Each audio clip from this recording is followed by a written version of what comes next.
Greenlight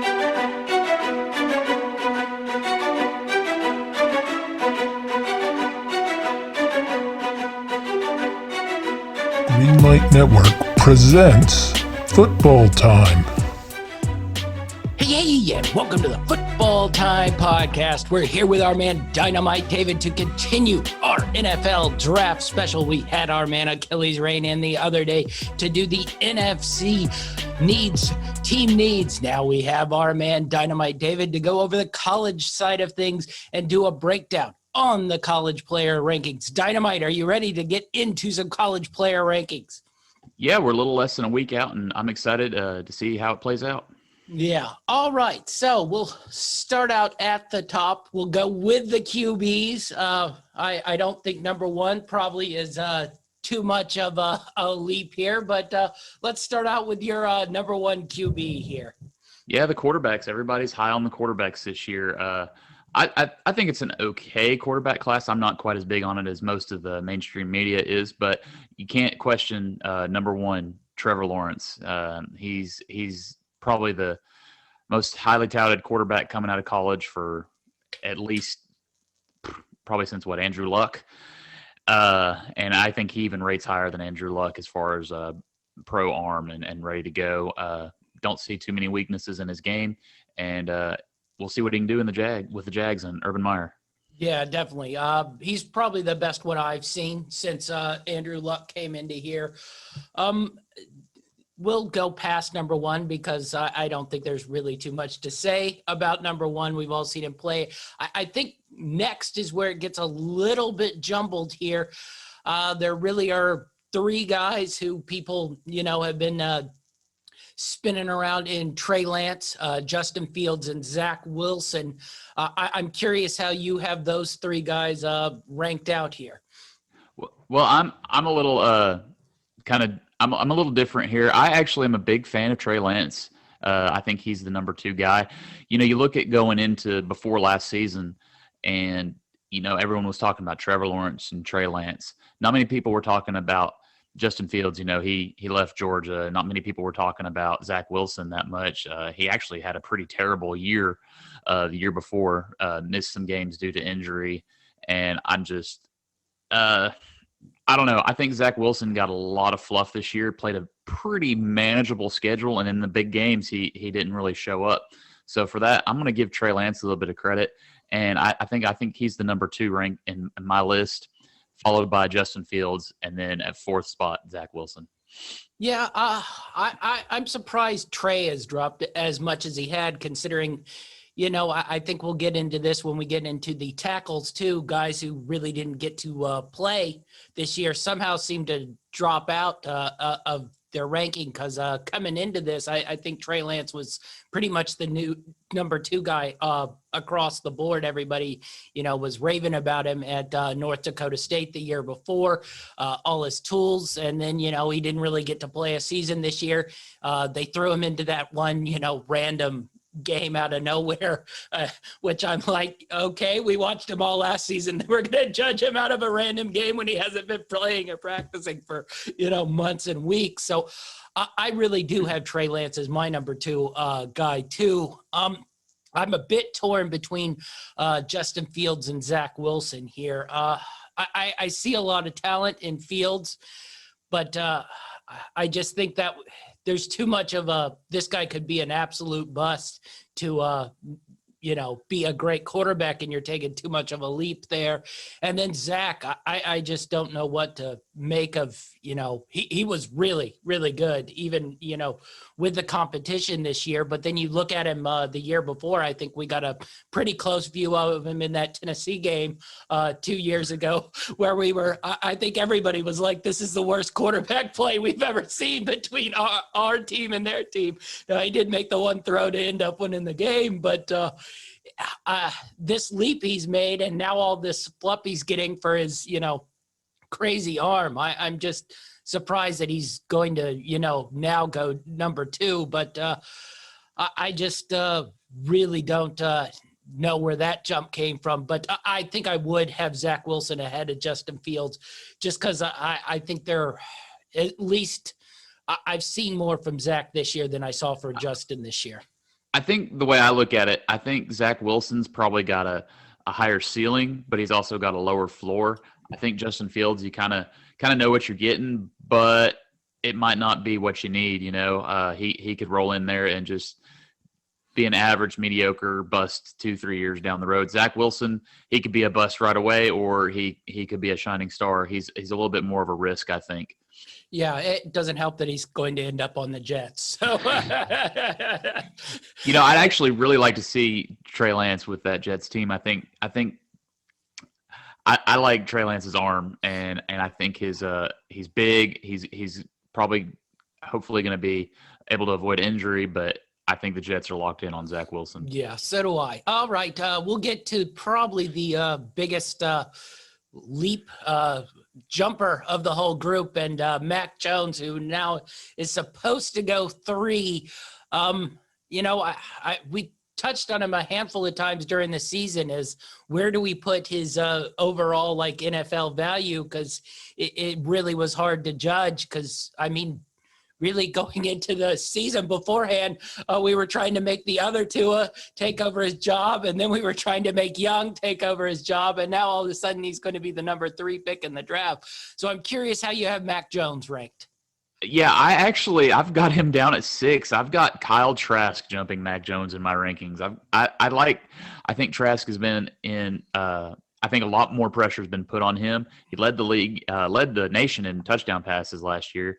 And if you want to throw all your passes, 10 yards or in, Mac Jones is your guy. Most accurate quarterback in the country, less than 10 yards. But what else has he shown that he can do other than that? That may fit well into the 49ers, run heavy tight end use offense, but I just can't believe that he goes number 3. That's been back and forth, but everything I'm hearing that he's going to go number 3 to the Niners, and that just blows my mind. Yeah. All right. We'll get past those and into the ones that, are probably going to be back in. This really is not a deep quarterback class. I think this is as light as I've seen in, these second, third, fourth round type quarterbacks. But I guess you probably answered your own question there with Kyle Trask. So what do you like about Kyle Trask? I just think, he's really good pocket presence. He can get out of bad situations, good arm to back that up. And I like the way he distributes the ball. He's really good at getting it around to different wide receivers. Never really locked in on one guy, except for when he's throwing 3 to 4 touchdown passes to Kyle Pitts. But I just I think as far as making things happen on his own compared to Mac Jones, I like what I've seen from Kyle Trask, and I don't understand the infatuation with Mac Jones other than he was the quarterback on the best team in the country.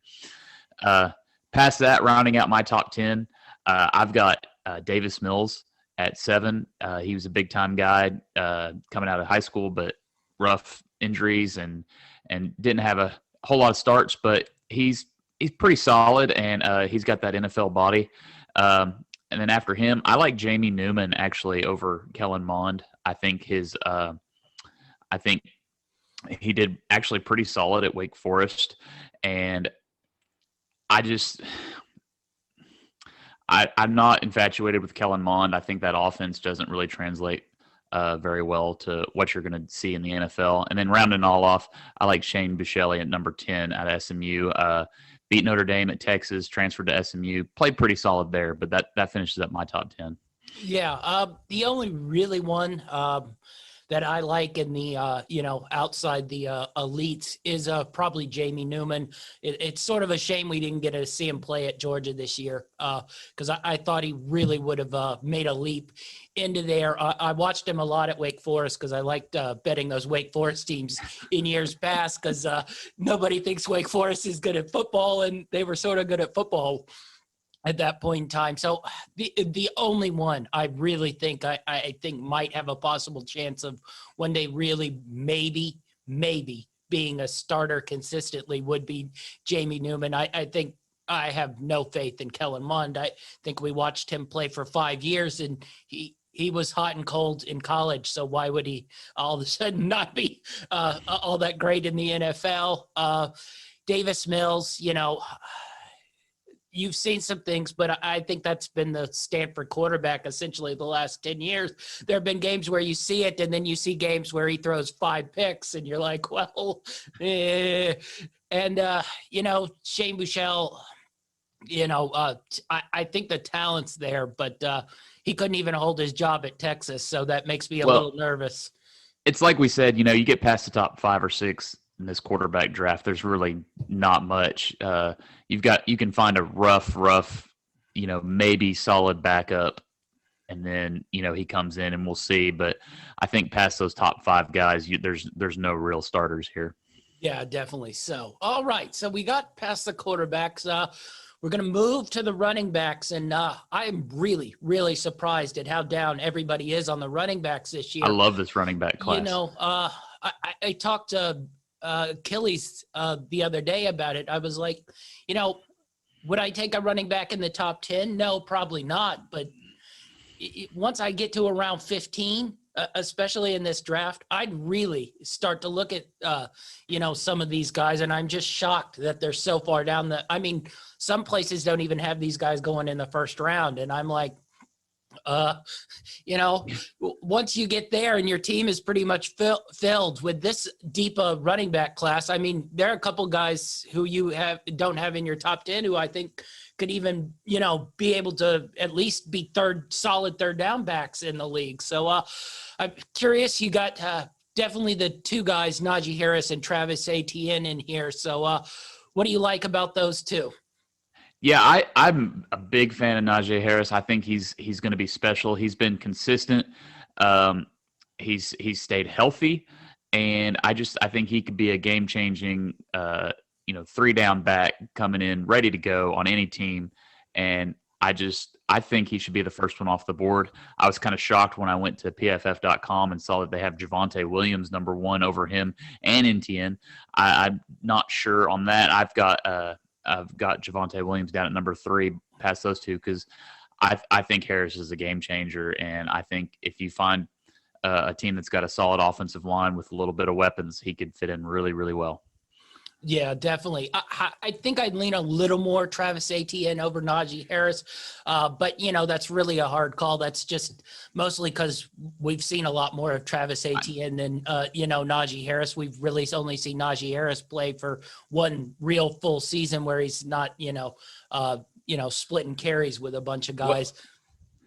What I like about Etienne is he's actually shown that he's been this past year a pretty good pass catcher, and we know in NFL offenses this year that's a big thing to have out of your running backs, and I think that would fit into a lot of weapons. He led the league in catches by running backs this year. Yeah, you got the North Carolina guys, Williams and Carter. I don't know how much you saw of North Carolina these guys play. You got them 3-4, Williams at 3, Carter at 4. I'm curious how you grade these guys out and what you think they'll be able to do on the NFL level. Yeah, I Williams is good. I don't think he's the best in the class for sure, but he breaks a lot of tackles, and which is pretty astounding. And he's still pretty young. I think he's 20 now, but I like his broken tackles. But looking at Michael Carter, not as many opportunities as Williams, but big play capability, and I like his average yards per carry there. Yeah, I probably have the Ohio State guy, Trey Sermon, probably at number 3 on my guy, just because Javonte I like, but I don't know how he's going to translate into the NFL. He might translate great, but I'm a little worried that his style of running back play, it really will have to be team specific and, a style of team that will gradually run the ball and pound the ball, Titans where they're willing to, pound the guy away and let him wear down teams. And, the way the NFL runs these days, half the teams won't even do that. I am very curious about Michael Carter because he is that explosive guy who can catch passes out of the backfield. Now, he could be like a Giovanni Bernard, who's, another North Carolina alum who's managed to stay in the league for a very long time now. He's been solid. Yeah, but it's just hard to say with those, sort of explosive backs. You never know. Well, you know what the big thing is, like, this is such a good running back class, and it's unfortunate for running backs as far as uh, getting paid, because you can, if you have a need for running back here, you could get one probably second, third round that I still think is really solid potential here. Uh, not to knock the top dogs here, but I just so many people are focused in on the rare commodities like the good quarterbacks and such this season that you could get a good steal of running back in the mid rounds. Yeah. All right. My guy at 3 was Trey Sermon. So what do you like? What do you dislike about Trey here? I I think he's solid. I didn't see anything that really separates him from the pack. That's why I've got him at number 5. I've just kind of he's solid, but not huge on yards per carry. Not any. And he had a few big explosive plays, some good games. But I don't see him coming in and carrying an offense like some of these top guys could. Najee Harris, I think, could come in and average a 20 and 100 a game right off the bat if he gets in an offense that's going to do that. And ATN, I could see coming in and putting up like Alvin Kamara numbers, just being all over the field. Trey Sermon, I think he could come in, maybe come into a system where it's a 2 running back system, and he, could be in there 2 downs and then hit the bench or spell a guy, or I just don't see him coming in and being the guy right away. Yeah, I might be overrating a little bit because he was really good those last couple games, especially the Clemson game in the playoffs. But I don't know. I just sort of liked his running style. I think he could be a really solid running back for somebody in the NFL. Let's touch on some of the guys on the back end of it. Who are some of the guys you like in there who you think will maybe be sleepers or good late round running backs, you think? Well, I'll just go ahead and round out my top 10 here, 6 through 10. I've actually liked Khalil Herbert at Virginia Tech at number 6. I think he came out of a bad situation in Kansas and looked pretty good at a solid Virginia Tech team with a high yards per carry average. Followed by Kenneth Gainwell. I actually really like his receiving capabilities out of the backfield. He could come in as a good third down back somewhere in the NFL, wherever he fits in. Followed by Elijah Mitchell out of Louisiana Lafayette at number 8. He's, like I said, he kind of falls in that Trey Sermon area for me. Nothing too explosive, but he could be, if he could stay healthy, he could be a 2-down guy that could come in, get you going, but nothing too impressive out of him. Finally followed off by Chris Evans and from Michigan, and number 10, I like Puka Williams out of Kansas. He could come in and weird down situations. He's kind of got an interesting weapons that he could come in, but he's not going to be your every down guy, but he could come in and make some plays. So that's my top 10. Yeah. All right. I'm going to throw a couple guys at you that you didn't have in there. One, the Oklahoma State guy, Chuba Hubbard, who was probably, the number 3 back coming into the college season. And then I really had I'd say disappointing, but Oklahoma State overall was disappointing. Yep. What do you think it was just overall his disappointing season, and maybe he'll find his legs here in the NFL, or maybe he just had a good season and it's going to be, we'll never hear from him again? I don't know. The really great ones find a way to shine in bad situations, and he really struggled to shine this past year.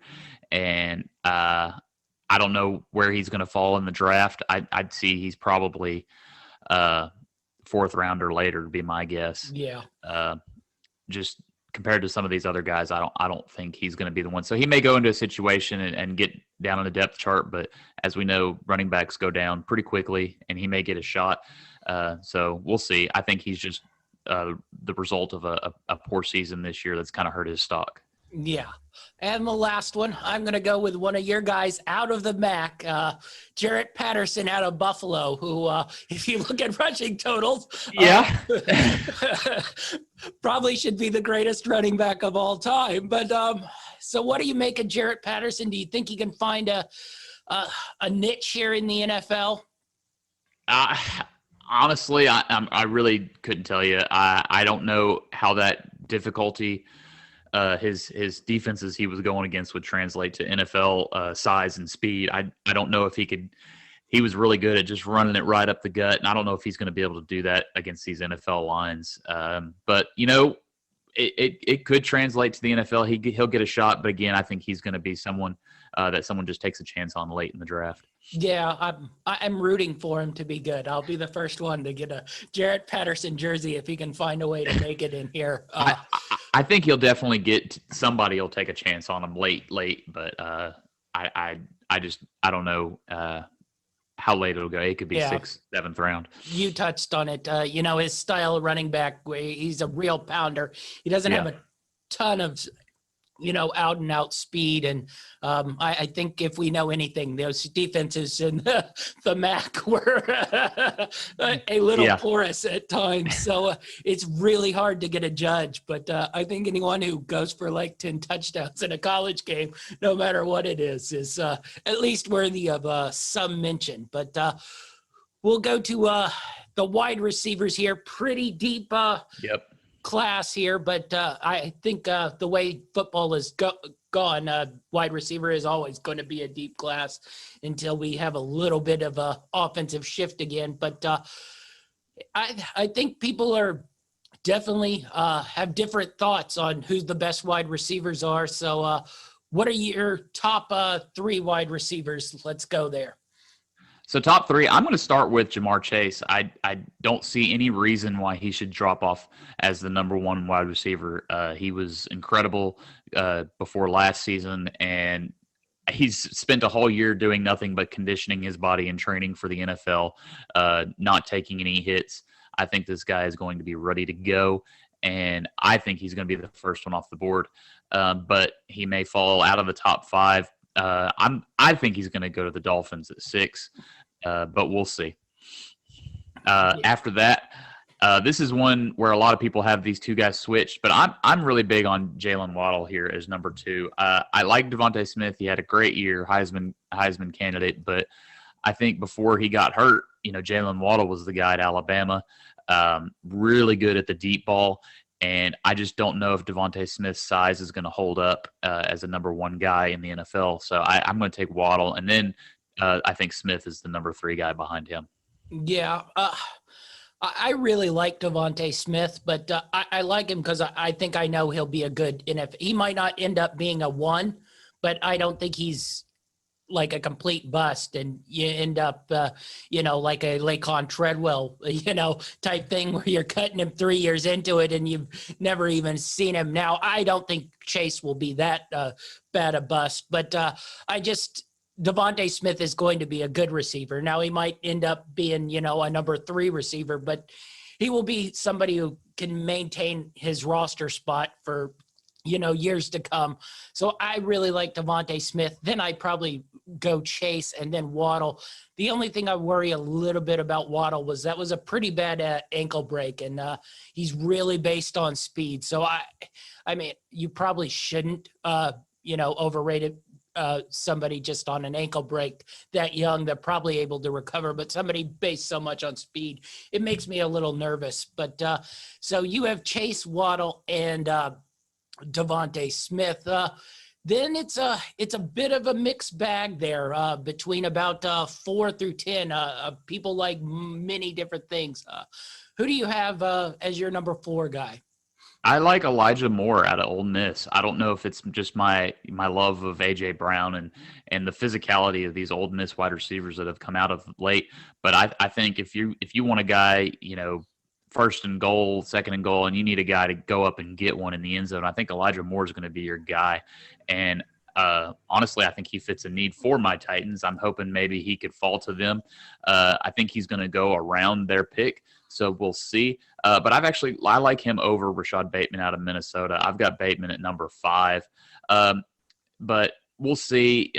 He struggled a little bit this last year, but he was good the year before. I like the physicality of Elijah Moore there. Yeah. I see both of us are a little down on here on Kadarius Toney. I am not a huge fan. This one has a a little bit of bust written all over it, but a lot of He's people. what I'm hoping my Titans don't go get. A lot of people have him right under Waddle, and he's starting to push up the draft board. I'm just curious what you don't like about him, because it's been too inconsistent for me, and it's been a lot of he hits a deep play, and then it's nothing basically for the rest of the game. Yeah, I think he's more of just a physical talent. I think he's really raw route running, and I don't know as much about size if he's going to battle and post up and get some catches. But he could, if you draw up the right play for him. But I don't know if he's going to consistently go in and get you 6 to 10 catches a game. He could be a 1 to 3 catch kind of guy, and I just don't think he's going to be the consistent thing that people are looking for. He could be a big play opportunity guy. But just as far as developed wide receiver, there's a few other guys out there that I like in this class better than Tony. Yeah, I equate him to like a less explosive, smaller version of like Cordell Patterson. So you saw how that wide receiving career has gone. It's going to be hard to find him a place to fit in, and I hope. Like I said, I hope my team doesn't take a chance on him because I think he's going to be rough coming out, and he may start to shine 2-3 years from now, but I don't think he's going to fit right in immediately.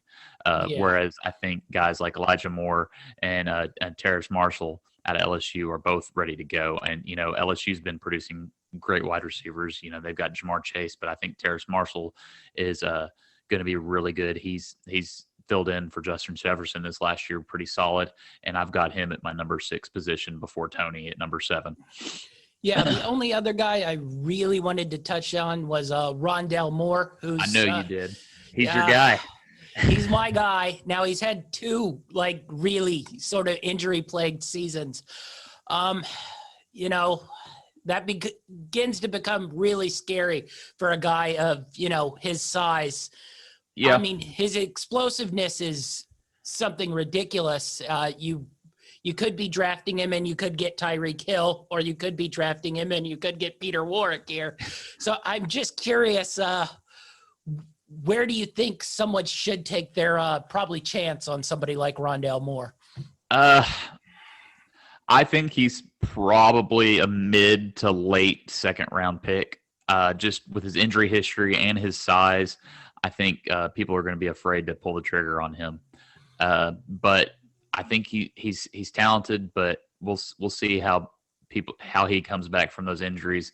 And then just being small, I mean, he's definitely going to be a slot guy. He could fill in for say a Julian Edelman type or something like that. But getting there on the inside with his injury history is going to scare off a lot of teams, I think. Yeah, definitely so. All right. Any other receivers you had in there that you might think could be come solid level NFL pass catchers? I'm going to throw my Vol out there. I've got him at number 10. Josh Palmer. He had a heck of a Senior Bowl game, and I think he's another guy that's going to come in and just give his heart for whoever he plays for, and physically he can do the job. So, and he's struggled having not the greatest quarterbacks throwing to him, but he's made some great catches, and I'd like to see him get a shot. Yeah. All right. So we'll move to the tight ends, and really the number 1 overall receiver in this draft. Yep. I'm assuming Kyle Pitts is number 1. So let's just go over Pitts. Really, how high would you go with the Kyle Pitts here? I'm just curious where you'd go. If I was a team that needed a pass catcher, I would take him before Jamar Chase. I think he's the best pass catcher in this draft. And I think for the position he plays, he is one of those just you don't see him very often. He's the unicorn of this draft. And for that reason, I think it's going to be really hard for Atlanta to pass on him at 4. I think they still are going to try to shop that pick around just because they've got a ton of offensive weapons as it is, and I don't know if that's really their biggest team need. But if they aren't able to get what they want in a trade, he's so talented, you have to take him if he's sitting there at 4. Yeah. Honestly, I think he's probably the second best player in this draft overall. But you don't get Lawrence, I'd go after Pitts. The way this guy can play on the tight end spot, down the line, and It's And the way the NFL's played the past 10 years, the tight end yes. is almost as important to the offense as wide receiver position. Yeah, and then you have the ability to split him out wide too, and he can, he has the type of speed to be able to burn corners. So his and he can block a little bit too. I mean, he's not like the greatest blocker ever, but he has the capability of putting him in run sets and being able to block as well. So I'm really, really high on Pitts. And I told Achilles the other day, the Niners should trade it up and draft Kyle Pitts, keep Jimmy G, and have Kittle and Pitts as a 2 tight end set with Deebo Samuel out there. And I saw someone talking about that on Twitter yesterday. Actually, I don't hate that offense, and especially with the way they play in San Francisco. I think that could be quite interesting. Now they're not going to do that. They're looking to get their quarterback, but I would love to see Pitts playing alongside that offense. Yeah, I know. Pitts, Kittle, Ayuk, and Deebo Samuel. I'm like, well, that's something. You could draw up some interesting plays with that yeah, I know. lineup there. All right, so number one is number one.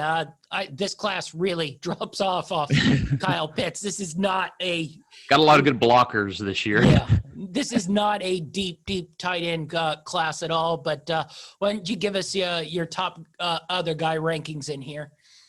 All right, so after Pitts, I've got Freiermuth out of Penn State. I think he's a guy that could come in.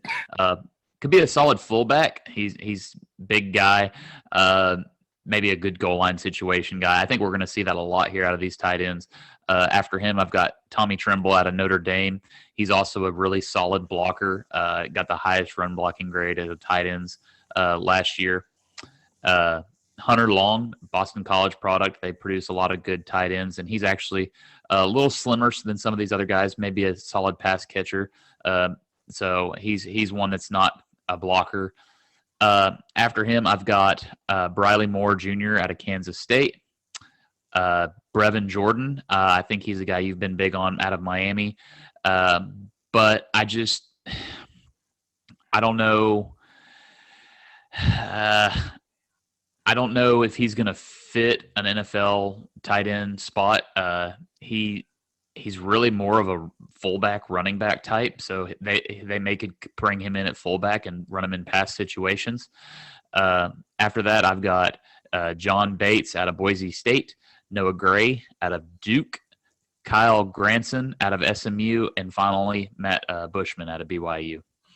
Yeah, the only one I really like, I think there's an ability for Brevin Jordan to be an interesting. Miami did use him sort of out of a fullback. I mean, he was basically a hybrid guy who could go all over. Now, you need a very special and smart team to sort of draft him and know what to do with him.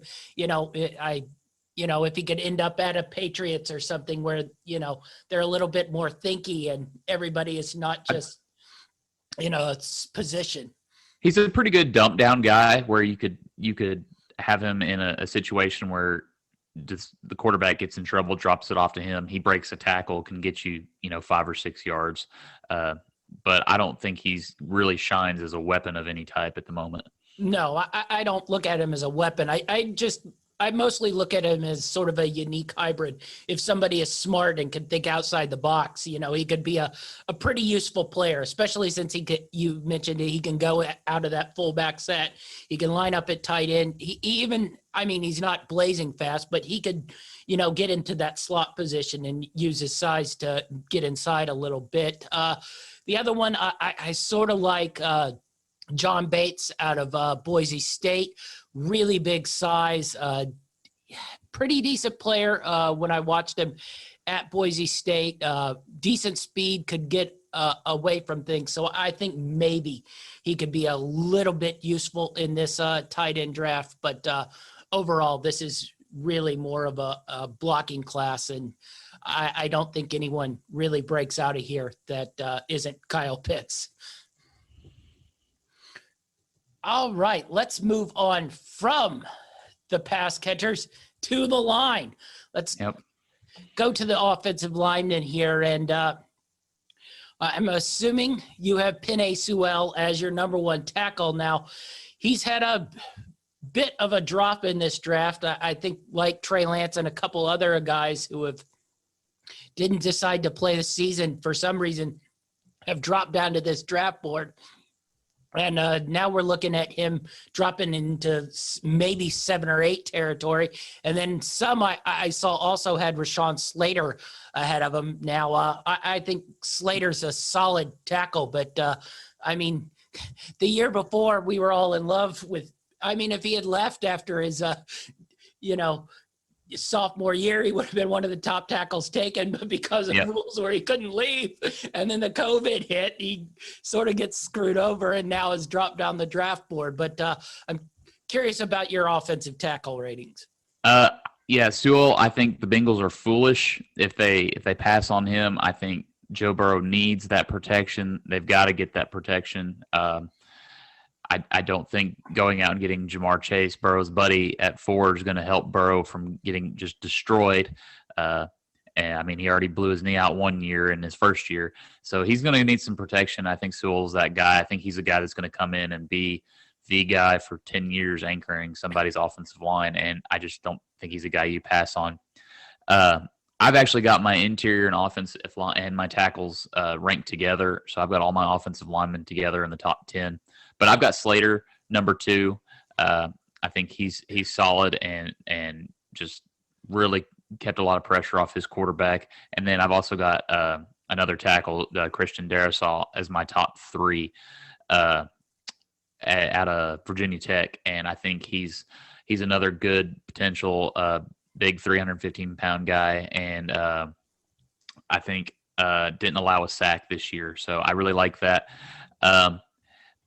Past that, I think I move let me see on my notes here. I think I moved to one of my interior linemen here next.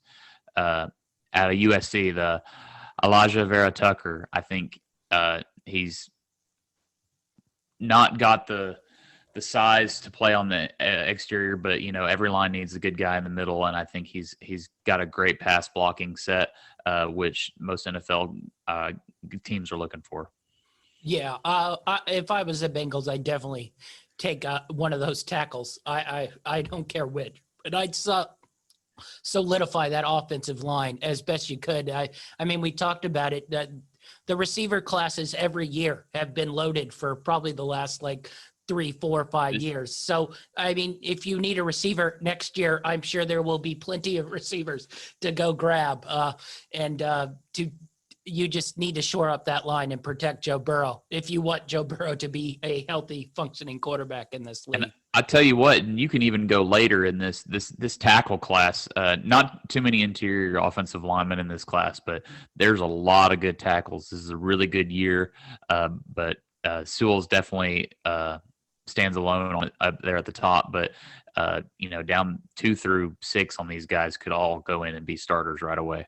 Yeah, the only other tackle I liked, but was really on a bad team was Walker Little out of Stanford. Yep. I think he might be a little bit better than what he showed in college. I think that was a bad situation. He's a really, really big guy. But I think that might be a nice guy you were talking about that you could grab a tackle a little later. But Walker Little would be one of those I'd look at. All right, let's move to the defensive side of things. Let's move to the defensive line and edge rushers here. Interesting class. I don't think it's been probably as deep as it has been in the past couple years, but I'm curious of where you got your top guys here. So I've got a big tackle out of Alabama as my first defensive line prospect, and then I got a bunch of edge rushers after him. But I really like Christian Barmore out of Alabama. I think he's going to be solid. He's a big guy that can plug up in the middle of any defensive line and be a good run stopper. But beyond that, I've got a lot of edge rushers here with Pay coming in at my number 2 spot. And let me see here. I'm trying to get my notes up here. Sorry. Out of Michigan, he's fast, strong. I think he's going to be a good edge rusher. And then I also like Oweh out of Penn State. I think he didn't get a sack last year, but he's just really physical and really fast on that edge position. Yeah. The two Miami guys, the Jalen Phillips has moved up there, really jumped ahead of Gregory Riosu, who was the number one defensive end before he set out. So I'm just curious what you make of those two guys out of edge rushers here. Well, Phillips, I dropped down quite a bit, just injury concerns there. Yeah. I think that worries me, and just concussions is not something that you want to mess with, and I worry about his long-term NFL future going forward there. And then Rousseau, I've actually got him at number 4. I think he had a huge freshman season a couple of years ago, and struggled a little bit this last year, but I think he's just really fast and physical. I think he needs to get a little bit of work on his swim moves and his edge rush moves, but I think his physical talents are going to be putting him right up there in the top 5 of these defensive line prospects. Yeah, I definitely like Rousseau. I'm really, really shocked. As much as I like Jalen Phillips, I really think he's a great edge rusher, but you mentioned it. He's had some really, really disturbing injuries, and almost quit football altogether. Yeah, so. And it's not like he's at a position where he's going to be contactless for long stretches. I mean, essentially every position he's banging into an offensive lineman. So if you could maybe tell me he was guaranteed health for the next 8 years, I'd probably have him a little higher, but I was very shocked that he climbed up the board. I probably shouldn't be too shocked, because when you get him in shorts and a T-shirt and you start doing measurables, he's clearly one of the elite ones. But I just very scared that he's going to be banged up a lot. Another one I like is Azeez Ojulari out of Georgia. Well, that was the next one I was actually going to bring up. I was curious what you make of Azeez. I like his speed, and he's a little on the smaller side, but we've seen the NFL's changing, and it's not all about being the biggest guy. It's about being the just explosiveness and the speed. And I think he's going to be that guy that can get out there and contain on the outside. And I actually think he's got really good potential here, and May could sneak up the boards. Yeah, I'm very, very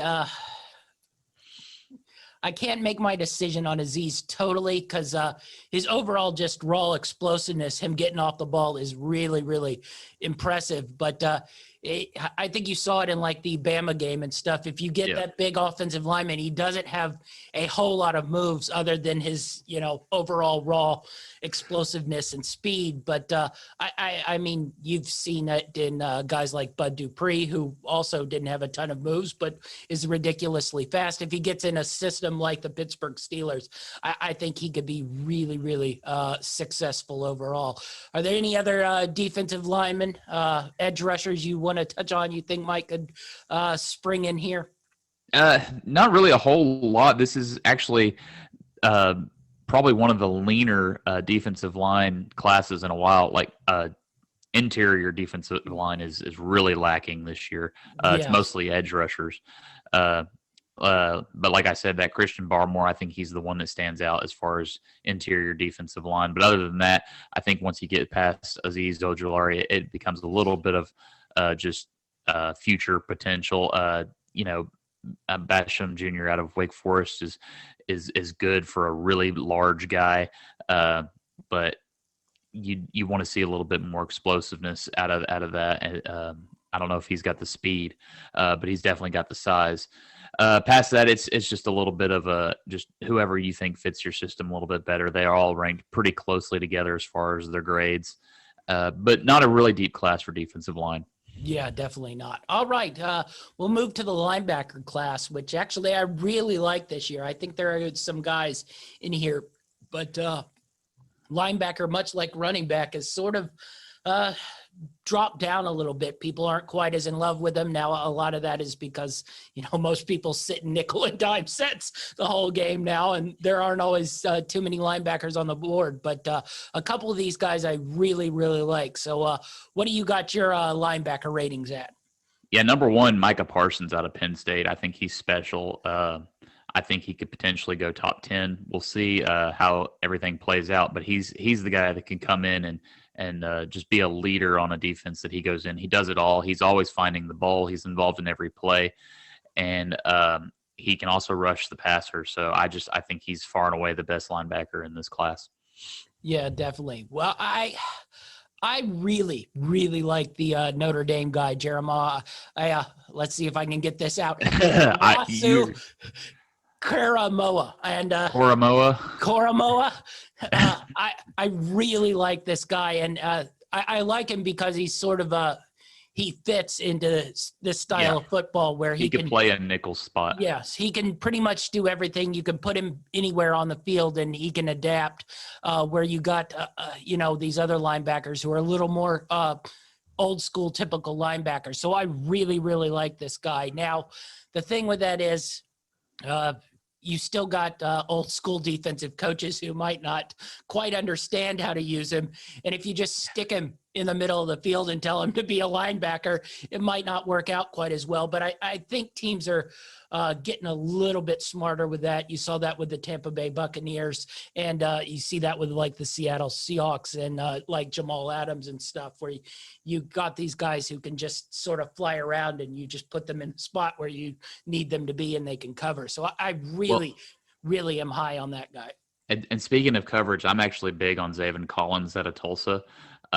I think his size makes it a little interesting. He's 6'5", but he's got a 93 coverage grade this past season for Tulsa and a really solid Tulsa defense. And I think he could get out there and be a little versatile too. So I think he could fit into this modern NFL defensive style. Yeah, I was going to ask you about him. He's very, very interesting because I'm a little concerned about his speed. Yeah, because he's actually, if you go look at the defensive lineman edge rushers we were talking about, he's actually bigger than most of them. Now, I watched him a little bit at Tulsa, and he could stay in pass coverage.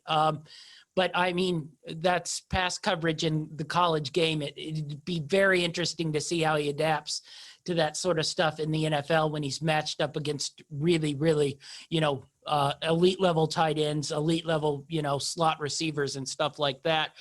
And, his speed is not, elite level speed, but he really is a smart playmaker too. I think that's his brain really helps him a whole lot. So I really like Zaven Collins a lot too. I'm very curious to see how he turns out. Are there any other linebackers you wanted to touch on that you think might make their way into a nice NFL roster? I like Jabril Cox. He falls in the same lines that we've been discussing. Really good coverage back, and he's been a big part of this LSU defense for 3 years now, part of that national championship team. And I think he could come in and fit in really well as an outside linebacker somewhere. Yeah. One last one, Dylan Moses. I don't know if his game's going to translate all that well to the NFL. Solid tackler, decent, sort of middle linebacker guy. I'm curious if you think he'll make his way in the NFL, or do you think he'll probably be a short lifespan? We'll see on that one. He's not in my top 10, that's for sure. Yeah, I really liked him at Bama, but I don't think his game is going to translate, all that well to the NFL style of game. All right. Last set, let's move to the defensive back. This is a pretty decent class here. So what do you got defensive back wise? This is another class I was kind of looking at pretty closely for just specifically for my Titans needs here. There's some good players in this defensive back class, but I'm going to start out with the corners. I like Patrick Surtain II out of Alabama. I think this is the guy who Dallas needs to go get at number 10. If they don't get Surtain at 10, I think they're just, they'll probably do something like Dallas always does. But I think he's going to come in, be a starting corner wherever he goes, and I think he's the most talented corner out of here. After that, I really like Greg Newsome out of Northwestern. Oh, do you? You're big on the Newsome. Yeah, I would love to see my Titans go get Greg Newsome here at around the mid-20s picks. I think he could drop around there if they decide to not get a wide receiver to replace Corey Davis. I think those are the two guys that I really like. And after that, Caleb Farley out of Virginia Tech. There's a lot of good corners here, and I think they're all going to go mid to late first round. But it should be interesting to see what order they go in. Yeah. I'm really big on J.C. Horn, the South Carolina guy. I just think he's real explosive. So I think he's ready to play, elite level NFL type defense. Now I'm curious how if he doesn't go into a man coverage system. He played a lot of man. I don't know what he's like in zone, so I'm curious what that would be like. But I really like J.C. Horn. I have him really high up my board. I have him just under Patrick Surtain. What do you think about Asante Samuel Jr. out of Florida State? I don't know. I have him pretty far down when I was making my rankings. It never quite hit on me in Florida State. Now that might have been because it's hard to judge because Florida State's defense has been, really so bad. Well, I say defense. Florida State has been really so bad, both offensive and defensively, for the last couple years. So I don't know. He has good breeding. I will say that. So, I think I've got him at the bottom. I think there's a drop off about halfway down my top 10 where you go from bottom of the first round picks, early second round to third round. I think there's a big gap there between the top 5 and the top 10 there, and I've got him anchoring my top 5. Do you? I'm not. I mean, like I said, there's a possible he's really good once he gets surrounded by better players on a better team who hadn't, quit 4 games into the season for the last, 3 years. The other one I really liked was I've liked him for a couple years now. Elijah Molden out of Washington. I really think this guy is an aggressive type of defensive back, and I think he can make plays. So I just really like him. I think we already said this class is so deep. I mean, we're getting down here with guys who I think could be elite level guys and have long careers in the NFL. So I just a couple. Elijah Molden I really like, and the Oregon safety Javon Holland I like as well. So they're just guys all over this. Yeah, I really like Trayvon Moehrig out of TCU. Oh yeah, I didn't even mention him. Yeah, he's really. I've got my defensive backs broke down into corners and safeties. He's my number one safety off the board. I don't think he's one of those guys that's got a nose for the ball. You see the end of the play, he's there, and there's something special about guys like that. Yeah, I agree. Maybe the only thing is he's a little small, but in the NFL these days, I don't, even factor that in all that too much because, I mean, everybody's throwing every time anyway. All right. Any other defensive back guys you wanted to touch on in your rankings before we wrap this up? Just one other, safety. I like Jamar Johnson out of Indiana. That's a good call. Yeah, I think he's really solid. And his coverage is really good. I'm worried a little bit about downfield tackling, but I think he's another good coverage guy that's got a lot of experience and could come in and fit in well somewhere. Yeah, it'll be very interesting to see how these all get drafted since this is really a deep position this year in the secondary. Yeah, I think a lot of these we're going to get past the quarterbacks and then the wide receivers. I think this wide receiver class is just so good. Now, the NFL's shown that you can find productive wide receivers late Yeah. rounds. But I think there's, the top 5 wide receivers are going to be going early. Quarterbacks are going to be going early. But if I was one of these teams down towards the end of the first round that have some needs, I'd be kind of licking my chops a little bit because there's going to be some good guys coming down to you down towards the late of the first round. Yeah, definitely. All right, that's our show on our college draft rankings. Dynamite David will be back with us next week, we believe. We're on baby watch at the moment, but I definitely could jump in for a mock at some point, hopefully. Do our mock draft during the week. We might have to shift those dates as they come along, but we will get our mock draft in next week with Achilles Rain. Achilles Rain will join us on Sunday to finish out the AF side of things on the team needs. Where can we find you, Dynamite? Follow me on Twitter at GLN_Dynamite_D. I'm going to be getting a little bit more active the closer we get to the college football season and start getting ready for my preseason reviews of the conferences. You need to start studying up on your Olympics as well. I need you to know all the archers and shooting and the crew. I'll look at that while I'm researching my MAC football. All right. You can find us on greenlightnetwork.org, Greenlight Network on Facebook and YouTube. Be sure to like and subscribe to all our videos. That's our show, and we're out.